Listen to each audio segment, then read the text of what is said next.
100 రోజుల మంచి పాలన అందించామని సంబరాలు చేసుకున్న కూటమి ప్రభుత్వం కానిస్టేబుల్ పోస్టుల విషయంపై ఎందుకు నిర్ణయం తీసుకోవడం లేదంటూ నిరుద్యోగులు ప్రశ్నించారు. ఇవాళ ఎస్ఎఫ్ఐ ఆధ్వర్యంలో నిరుద్యోగులు పెద్ద ఎత్తున నిరసన కార్యక్రమం చేపట్టారు. నగరంలో భారీ ర్యాలీ నిర్వహించారు. కలెక్టరేట్ వరకు వీరి ప్రదర్శన సాగింది.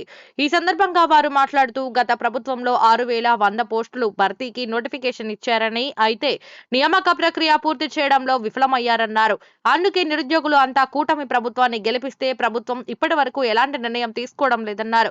అధికారంలోకి వచ్చిన 6 నెలల్లోనే హామీలు నెరవేరుస్తామని చెప్పిన కుటుంబ ప్రభుత్వం ఇప్పటి వరకు దానిపై నిర్ణయం తీసుకోవడం లేదన్నారు. ఇప్పటికైనా కానిస్టేబుల్ పోస్టులతో పాటు ఇతర విభాగాల్లో ఉన్న పోస్టులను భర్తీ చేయాలని డిమాండ్ చేశారు. లేని పక్షంలో ముఖ్యమంత్రి చంద్రబాబు ఇంటినైనా ముట్టడిస్తామని హెచ్చరించారు.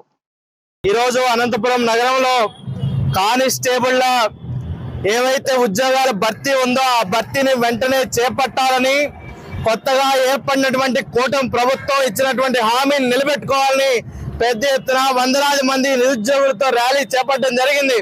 గత ప్రభుత్వంలో 2 సంవత్సరాల క్రితం 6,100 కానిస్టేబుల్ పోస్టులని విడుదల చేశారు. ప్రిలిమ్స్ పరీక్ష పెట్టారు. 4 లక్షల మంది అభ్యర్థులు రాస్తే 95,000 మంది దీనిలో క్వాలిఫై అయ్యారు. కానీ ఆ 2 సంవత్సరాలు అప్పటి నుంచి ఇప్పటి వరకు దాదాపు 2 సంవత్సరాలు గడుస్తా ఉంది. ఈ 2 సంవత్సరాల కాలంలో వాళ్ళకి జరపాల్సినటువంటి ఈవెంట్స్ జరిపి వాళ్ళకి ఉద్యోగాలు ఇవ్వడంలో గత ప్రభుత్వం పూర్తిగా విఫలమైంది. కాబట్టి మేము అధికారంలోకి వస్తే 6 నెలల్లో ఆ సమస్యలన్నీ పరిష్కారం చేస్తాం. సుప్రీంకోర్టులో ఉన్నటువంటి కేసు కూడా సత్వరమే పరిష్కారం చేస్తాం. ప్రభుత్వం తరపున వాటి తరపున వాదనలు వినిపిస్తాం. నిరుద్యోగులకు అండగా ఉంటామని స్వయాన గతంలో ప్రతిపక్ష నాయకుడిగా ఉన్నటువంటి నారా లోకేష్ గారు విజయనగరం సభలో మాట్లాడారు.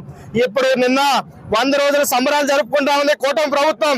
100 రోజుల సంబరాలు జరుపుకోవడం కాదు, మా నిరుద్యోగుల సమస్యలు పరిష్కారం చేయండి, మీరు ఇచ్చినటువంటి హామీలు నిలబెట్టుకోవాలని ఈరోజు ఎస్ఎఫ్ఐ నిరుద్యోగులు డిమాండ్ చేస్తా ఉన్నారు. 6 నెలల్లో మీరు రిక్రూట్మెంట్ చేస్తామని చెప్పారు, ఈవెంట్స్ నిర్వహిస్తామని చెప్పారు. ఎప్పటికైనా స్పష్టమైనటువంటి నిర్ణయాన్ని ఈ ప్రభుత్వం ప్రకటించాలా. లేని పక్షంలో ఇప్పటికే అన్ని ప్రాంతాల్లో కర్నూలు, కాకినాడ, గుంటూరు, ఈరోజు అనంతపురం, రేపు అన్ని ప్రాంతాల్లో రాష్ట్ర వ్యాప్తంగా ఎస్ఎఫ్ఐ ఇతర విద్యార్థి సంఘాలు నిరుద్యోగులందరినీ కలుపుని ఈ ఉద్యమాన్ని ఉధృతం చేస్తాం. అవసరమైతే చంద్రబాబు నాయుడు ఇంటిని కూడా ముట్టడిస్తామని సందర్భంగా హెచ్చరిస్తూ నిరుద్యోగుల సమస్యలు సత్వరమే పరిష్కరించాలని డిమాండ్ చేస్తాం. సంబరాలు జరుపుకుంటున్నారు, మంచి ప్రభుత్వం అని చెప్పుకుంటున్నారు. మంచి ప్రభుత్వం అని భావించి అందరూ ఓట్లేశారు. దాన్ని నిలబెట్టుకోవాల్సిన బాధ్యత ఈ ప్రభుత్వం మీద ఉంది. ఇప్పుడు ఇచ్చినటువంటి హామీలు ఏవైతే ఉన్నాయో వాటన్నిటిని నిలబెట్టుకుంటే అది మంచి ప్రభుత్వంగా ఉంటుంది.